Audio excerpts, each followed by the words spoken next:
বাসান বাজার ওরা আমাকে বৃদ্ধাশ্রমে ভাগ্যে দেবে বাজার, আমার বাসান বাজার। কারা? আমাকে উপরে জুলুম করেন না বাবা। তুমি বাঁচাবে না, বাঁচাবে তো তোমার এই চেহারা। তুমি কি ভুলে গেছো তোমার এই চেহারা দেখে যে গুন্ডারা থরথর করে কাঁপে? তোমার এই চেহারাটা সুযোগ কাজে লাগাও।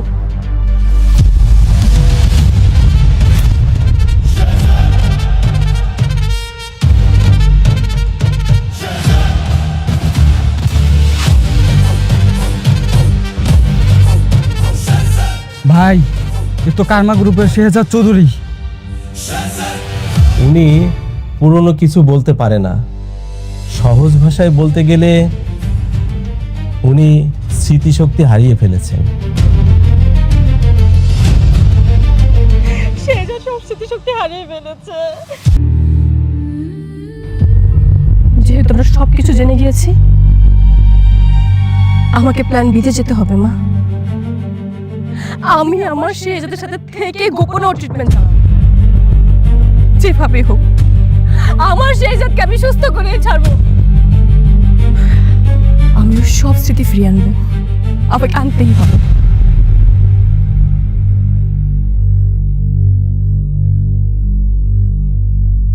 গোলামের যত অতীত, তার অগাধ টাকা, অগাধ ক্ষমতা, সবই চাপা পড়ে আছে স্মৃতি হারানোর এই খেলায়। যদি কখনো স্মৃতি ফিরে আসে, কি হবে আমি নিজেও জানি না।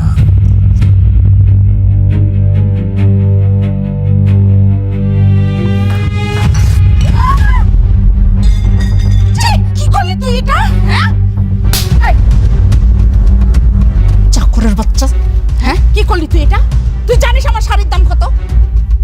সরি আম্মা, আমি ইচ্ছা করে ফালাইনি, আমি হুজুর খেয়ে বেরিয়ে গেছি, আমার মাফ করে দেন মা। সরি? কিসের সরি? তোকে না এইভাবে সকাল বিকাল মারা উচিত, তাহলেই তুই বুঝতে পারবি যে ভুলের ফলাফল কি হয়। আমার এত দামি শাড়ি, এখন এটা কি মন চাচ্ছে স্যান্ডেল না করে? দাঁড়ান, আপনি ওর সাথে এমন ব্যবহার করছেন কেন? কি করেছো? কি করেছে দেখ, আমার এত দামি শাড়ি, তার উপরে চা ফেলে দিয়েছি। তো কি হয়েছে? এই ছোট্ট একটা ভুলের জন্য আপনি ওর সাথে এমন করবেন? আপনারা কি ভুলে গেছেন ও কিন্তু এই বাড়ির জামাই?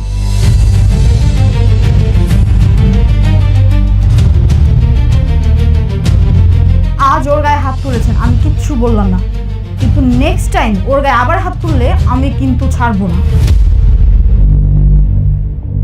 তুই একটা সামান্য চাকরের জন্য আমার সাথে চোখ রাঙিয়ে কথা বলছিস? কি করবি তুই? হ্যাঁ, নেক্সট টাইম যদি ওর গায়ে হাত তুলি কি করবি তুই? ওই হাত আমি ভেঙে দিব।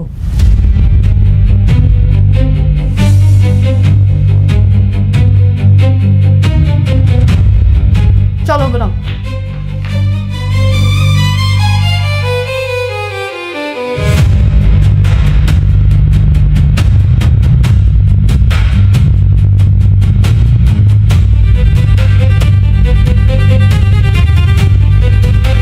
দেখলি দেখলি, হ্যাঁ ঋতু, ঋতু গোলামের জন্য আমার সাথে কি আচরণ করলো? হ্যাঁ, একটা 2 পয়সার চাকর, তাকে নাকি এখন জামাই আদর করতে হবে। থাক না মা, এখন গোলামকে গোলামের মতো থাকতে দাও। ওখানে চিন্তা করো না, এখন ওর পেছনে লেগো না। কি বলছো তুমি? গোলামকে তো এর জবাব দিতেই হবে। এসব মানুষ শক্তের ভক্ত, নরমের জম, যত লাই দিবে তত মাথায় উঠবে।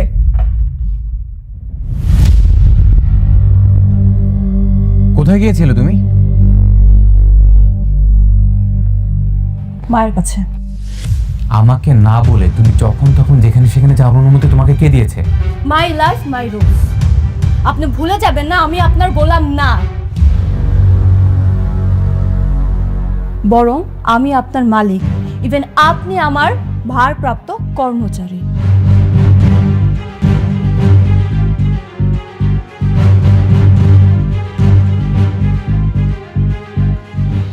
এটা কি হলো? আমি দেখছি কি হয়েছে। আমার অফিসে যেতে হবে, আমার ইম্পর্টেন্ট একটা মিটিং আছে। তোমরা মাথা ঠান্ডা করো।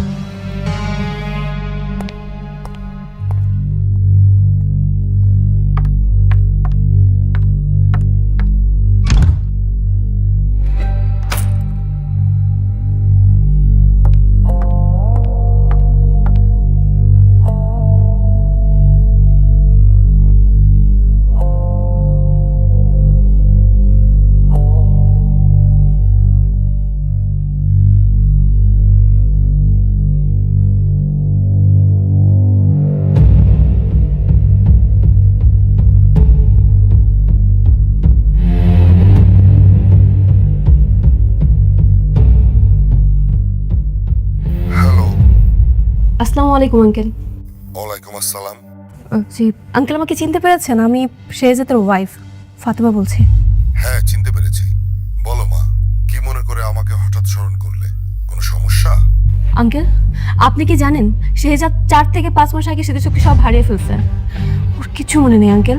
ইভেন ও এখন মির্জা পরিবারের গোলামের চাকরি করছে। হ্যাঁ জানি, আমি সব খবরই পেয়েছি। কি জানেন মানে? আঙ্কেল, আপনি সবকিছু জেনে এখনো কিচ্ছু করছেন না?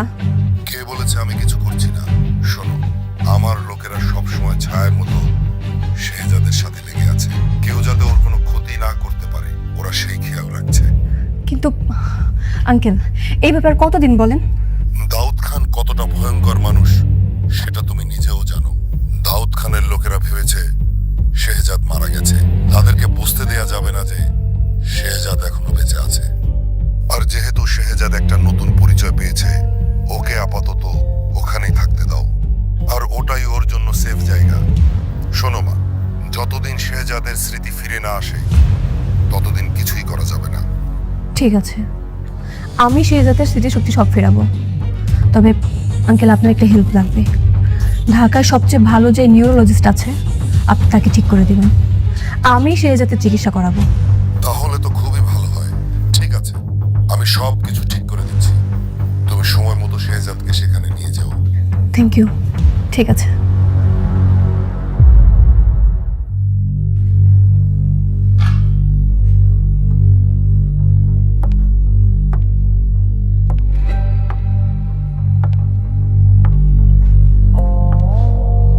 ভাবি, আপনি আপনি আবার রান্না করে কি করতেছেন? এমনি। কিছু কইবেন? কইলে কয়ে তাড়াতাড়ি চলে যান।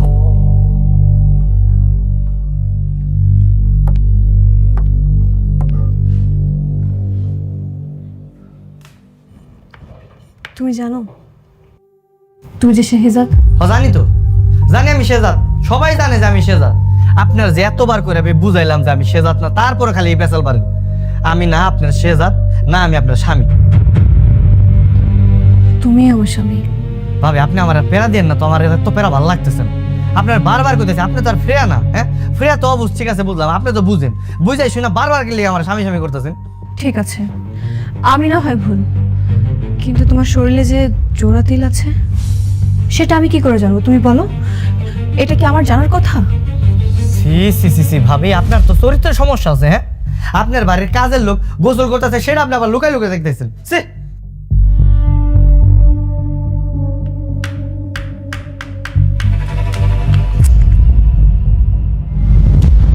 আরে ভাবি, হ্যাঁ হ্যাঁ ভাবি, এটা আপনি কি করছেন? আপনার এতবার করে আমি না করছি, আপনি রান্না করে আইসেন না, তারপর আপনি আসছেন না। হাতে কত রক্ত বের দিচ্ছে। এখন কি গো, সর্বনাশ করে ফেলাইছেন তো আপনি এগুলো। আমার কিছু হলে তুমি যে ব্যাকুল হয়ে যেতে, সে আচরণটা তোমার এখনো আছে। মানে কি কইতেছেন আপনি এগুলো? মানে আমার যখনই কিছু হয়েছে তুমি ছুটে আসতে, এই যেমন আজকে আসলে, তেমন করে সেম ভাবে। মনে আছে আমাদের বিয়ে ঠিক হওয়ার ঠিক 2 দিন পর?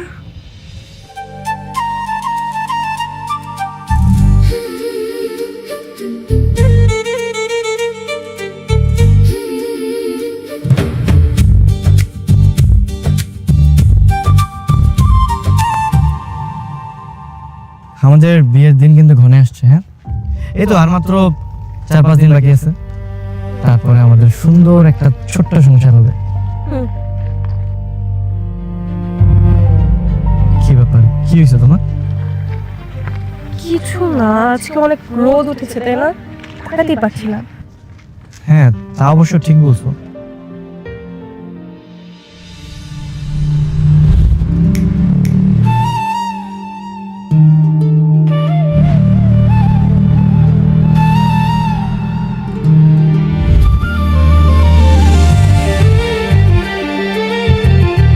আরে তোমার হাতে ছাতা কোথা থেকে আসলো?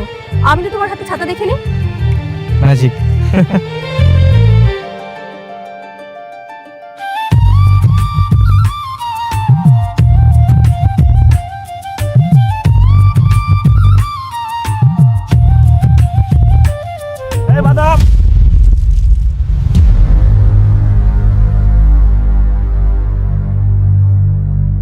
দেখেন তো কেমনটা লাগে, হ্যাঁ? এ মেয়ে, আপনি কি চোখ কপালে মনে হারে না? বাদাম ঢালা দিলেন কা? সরি ভাই, সরি। দাঁড়া, এক মিনিট। আপনি এটা রাখেন। কি আপনি হরছেন কি আয়? আপনি মনে ফকির মনে করছেন রে? মুই কয়টা ইনকাম করি আপনার ধারণা আছে? কত টাকা ভাই? মুই প্রত্যেকদিন 5 থেকে 600 টাকা ইনকাম করি। যেদিন দিন ভালো যায় এই দিন 1000 টাকা অটোমেটিকলি পকেটের মধ্যে ঢুকে যায় মোর। এই আপনি কি বললেন? আপনি প্রতিদিন 500 থেকে 1000 টাকা বিক্রি করেন? হায় হায়, তার মানে এক মাসে 15 থেকে 20,000 টাকা। তুমি জানো চা বিক্রি করে কত টাকা ইনকাম করো? আমি কত 8-10 হাজার টাকা। ধুর, এটা তো বাদাম হলেই ভালো। তুমি এক কাজ করো, তুমি চা বিক্রি করা বাদ দিয়ে তুমি বাদাম বিক্রি করো। আপনি একদম ঠিক কথা বলছেন।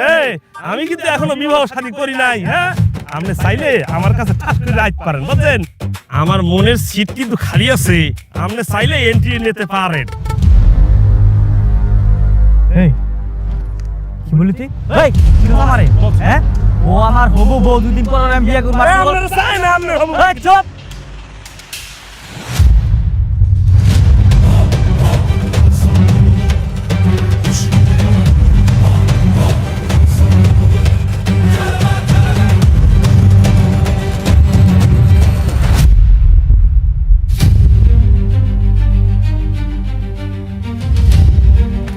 ফাতেমা, এই ফাতেমা, ফাতেমা কি হয়েছে? তোমার কথা বলছো না কেন ফাতেমা?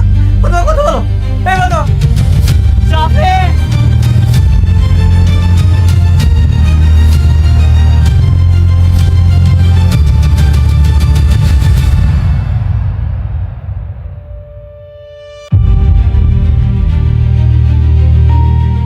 বুঝতে পারলাম না, এক চাউল হলে গিয়ে এতগুলো লুকাইয়ে পড়ছে। হ্যাঁ, মুই ডাকলে তো একটা করতে পারবে না।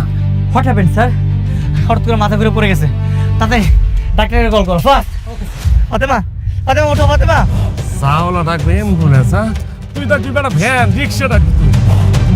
লোকেশন পাঠিয়ে দিচ্ছি, কুইক চলে আসুন, অ্যাম্বুলেন্স পাঠিয়ে দিন।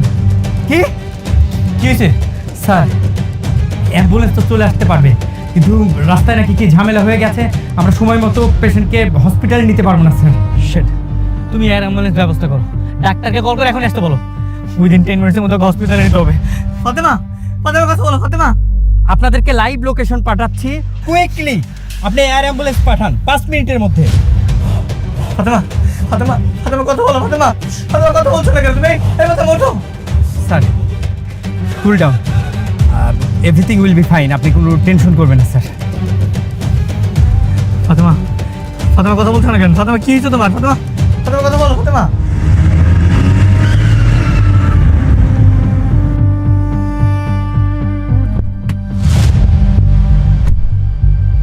ফাতেমা ওঠো ফাতেমা, ফাতেমা কথা বলো ফাতেমা। What happened? কি হয়েছে ওরা? ডাক্তার সাহেব হঠাৎ করে মাথা ঘুরে পড়ে গেছে। সারা বাংলাদেশের আনাচে কানাচে আওয়ামী লীগের যারা তৃণমূলে গেয়ার আপ হয়েছিলেন বিভিন্ন মানুষ, তারা ভীষণভাবে আতঙ্কিত অনুভব করছেন।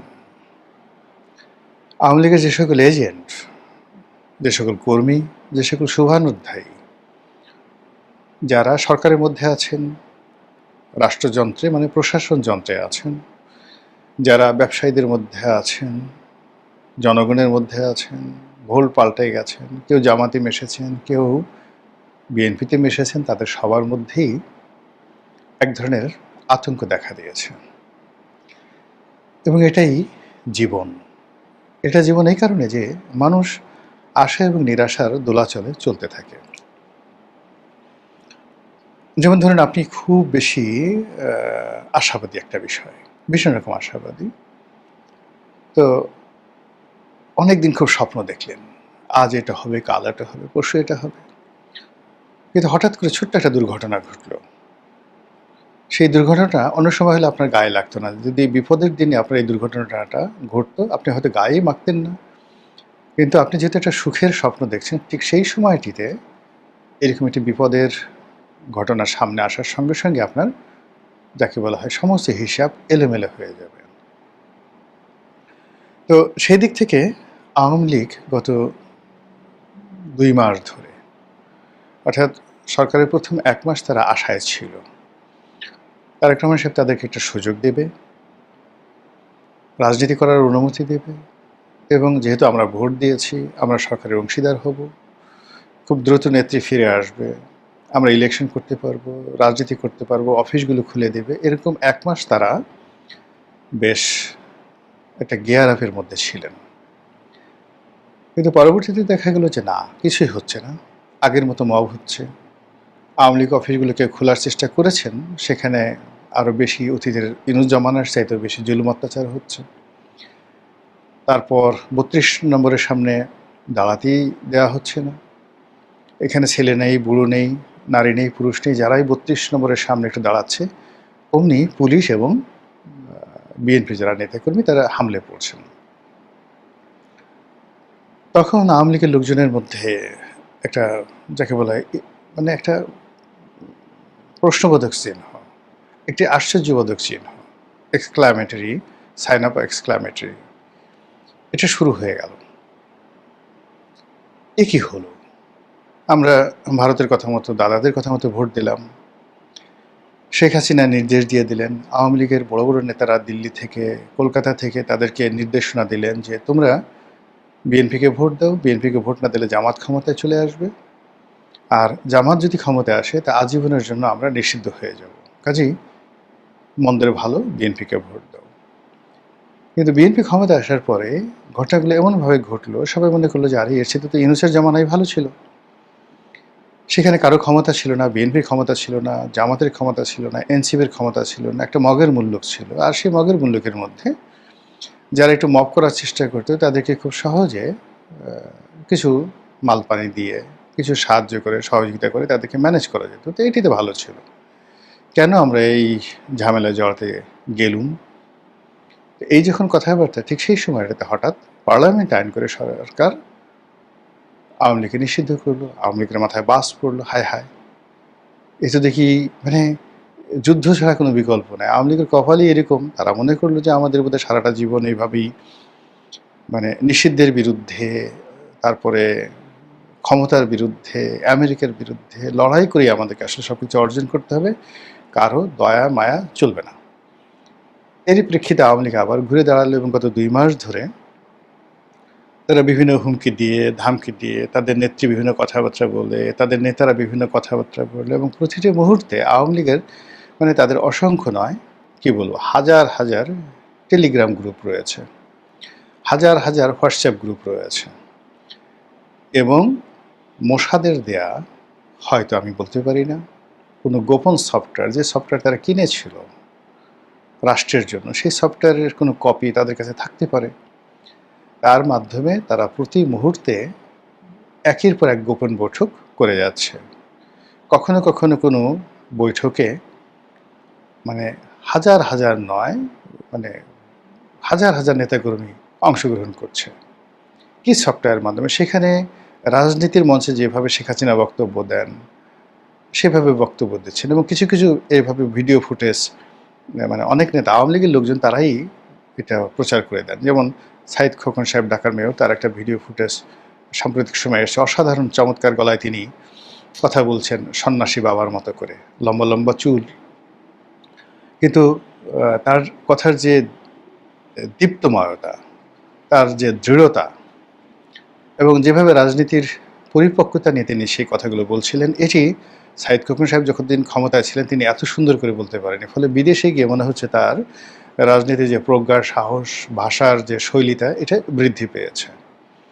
এবং একই সঙ্গে তার একটা আকর্ষণিক, একটা অজানুলম্বিত নয়, মানে ঘাড় পর্যন্ত তার যে লম্বা চুল, তার মুখে যে দাড়ি, একটা দেবত্ব ভাব সেখানে চলে এসছে। তো এগুলো মানে কখনো জাহাঙ্গীর কবির নানক সাহেব, কখনো বাহাউদ্দিন নাসিম সাহেব, কখনো এই সাইদ খোকন সাহেব, তারা এই ধরনের হালকা ছোট ছোট ভিডিও, এটা বোধহয় পার্টিরই একটা ফোরামের যাকে বলা হয় সিদ্ধান্ত অনুযায়ী, এগুলো তারা জনগণের মধ্যে ছড়িয়ে দিচ্ছেন, যেন আলোচনা চলে, বিতর্ক চলে তাদেরকে নিয়ে। কিন্তু সরকারি কোনো এজেন্সি এখনো পর্যন্ত বাংলাদেশের ভিতরে কোনো আওয়ামী লীগ নেতাকে বা শেখ হাসিনার সঙ্গে কোনো আওয়ামী লীগ নেতার যে টেলিফোন সংলাপ, স্কাইপের যে কথাবার্তাগুলো, এগুলো এখনো পর্যন্ত তারা ধরতে পারেননি, বের করতে পারেননি, ভাইরাল করতে পারেননি। ইট মিনস আওয়ামী লীগের হাতে এমন টেকনোলজি রয়েছে, প্রযুক্তি রয়েছে, যে প্রযুক্তিটি শতভাগ নিরাপদ, এবং সেই প্রযুক্তিটি তারা নিজেদের মধ্যে এত চমৎকারভাবে তারা করছে, যেটি বর্তমান সরকারের যে ইনস্ট্রুমেন্ট রয়েছে বা বিএনপির যে বট বাহিনী রয়েছে, জামাতের যে বট বাহিনী রয়েছে, তারা সেই জায়গাটিতে এখনো ঢুকতেই পারছেন না। তো এই যখন রিয়ালিটি, সেই রিয়ালিটিকে ভিত্তি করে তারা কখনো যুগপৎভাবে আন্দোলন করছেন, কখনো একই সঙ্গে 100টি স্পটে মিছিল করছেন একই সঙ্গে, কখনো 15টি জেলাতে মিছিল করছেন, কখনো যা কিছু করছেন ওটা মানে আমরা যা না দেখতে পাচ্ছি তার সাথে বেশি আওয়ামী লীগের লোকজন দেখতে পাচ্ছে। বিকজ এই কাজগুলো তারা কখনো কখনো যে কাজগুলো করছেন লাইভে করছেন, এমন প্রযুক্তি দিয়ে করছেন, সেই প্রযুক্তির যে ডাটা এন্ট্রি কেবলমাত্র তাদের হাতে থাকছে। এমনকি যাদেরকে সংযুক্ত করা হচ্ছে এই প্রযুক্তিতে, যেমন ধরুন হাতিয়াতে একটা মিছিল হবে, তো তাকে একটা আইডি দেওয়া হলো বা তাকে একটা পাসওয়ার্ড দেওয়া হলো, সে সেটা লাইভ টেলিকাস্ট করছে, কিন্তু ওটার কোনো ভিডিও ফুটেজ সে ধারণ করতে পারছে না। কোন আইডি থেকে এলো বা কীভাবে এলো এটা ধরতে পারা যাচ্ছে না। ফলে কি হলো, ওটা মুহূর্তের মধ্যে আওয়ামী লীগের লোকজনই ইন্টারনেটে ছড়িয়ে দিলে ওই পর্যন্তই, কিন্তু এটার সাথে সাথে কারা জড়িত, কোথা থেকে আসছে, এটার আইপি প্রোটোকল কি, কোন দেশ থেকে এটা নিয়ন্ত্রিত হচ্ছে, কোনো কিছুই সরকারের যে সাইবার ক্রাইম ইউনিট রয়েছে তারা বুঝতে পারছে না। এবং আমাদের সাইবার ক্রাইম ইউনিট সম্পর্কে যে ধরনের কথাবার্তা আমি শুনতাম, আমার নিজের একটি সমস্যা নিয়ে আমি যখন এই সাইবার ক্রাইম ইউনিটে গেলাম, কথাবার্তা বললাম, আমি দেখলাম যে এখনও পর্যন্ত সেখানে আসলে ওই পর্যায়ে প্রযুক্তিটা ডেভেলপ করেনি। যেমন আমার যে ফেসবুক আইডি রয়েছে, সেই ফেসবুক আইডিতে আমারই লেখা কন্টেন্ট, সেই কন্টেন্টে দেখা গেল যে একটা ফেক ক্লেম সাবমিট করলো একটা পক্ষ, নাম দিল কালের কণ্ঠের নামে একটা ভুয়া ফেক আইডি করে তারা সেখানে ক্লেম দিল, এবং এটা এতটা টেকনিক্যালি করা হয়েছে যে পুরো ফেসবুকের যে সিস্টেম রয়েছে সেই সিস্টেম সেটা মনে করছে দে আর রাইট, আই এম রং। নিয়ম অনুযায়ী থানায় জিডি এন্ট্রি করলাম, সেটাকে সাইবার ক্রাইম ইউনিটে জানানো হলো, এবং আমার পর্যায়ে থেকে যেখানে মনে করেন ধরেন পুলিশের আইজি থেকে শুরু করে সবার সাথে যেখানে আমার একটা এক্সেস আছে, এবং সবাই যেখানে সম্মান করে, মর্যাদা দেয়।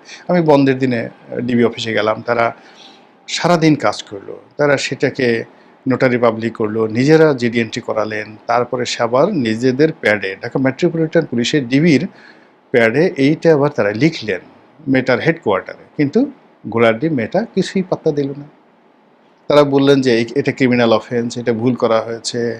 কালের কণ্ঠ নামে দেখালো। কালের কণ্ঠ আপনি জানেন, যেহেতু আমি কালের কণ্ঠতে লিখি, ফলে কালের কণ্ঠের সমস্ত ম্যানেজমেন্ট মেয়েটাকে লিখলো, সব কিছু করলো, কিন্তু কোনো অবস্থাতে মেয়েটা মানে ফেসবুকের যারা কর্তৃপক্ষ তারা পাত্তা না দিয়ে ওই যে যারা ক্লেমার, যারা আমার কাছে এই কাজ করার জন্য $300 চেয়েছে, যে আমি তোমাকে যে হ্যাক করেছি বা তোমার কাছে আমি $300 চাই, এটার স্ক্রিনশট পাঠিয়ে দেওয়ার পরে কাজ হলো না। ইট মিনস আপনি দেখেন যে প্রযুক্তিটা এখন আসলে কারো নিয়ন্ত্রণে না, এবং এখানে মেটা, গুগল, অন্যান্য যে সকল কর্তৃপক্ষ রয়েছে তারা অনেকটা নিজেদের মতো করে কাজ করছে। তো তারই প্রযুক্তির কিছু প্রযুক্তি আমেরিকা নিয়ন্ত্রণ করে, কিছু প্রযুক্তি মোসাদ নিয়ন্ত্রণ করে, কিছু প্রযুক্তি হ্যাকাররা নিয়ন্ত্রণ করে। মানে মেটাও যে সবসময় নিজেরা নিয়ন্ত্রণ করতে পারে, নট লাইক দ্যাট। তারা মেটার যে এআই সিস্টেমটা কেমনভাবে রিড করে ফেলেছে যে এখন মেটা যদি এটাকে সিস্টেমটা পরিবর্তন করতে যায়, মেটাকে ভীষণ রকম সমস্যায় পড়তে হবে।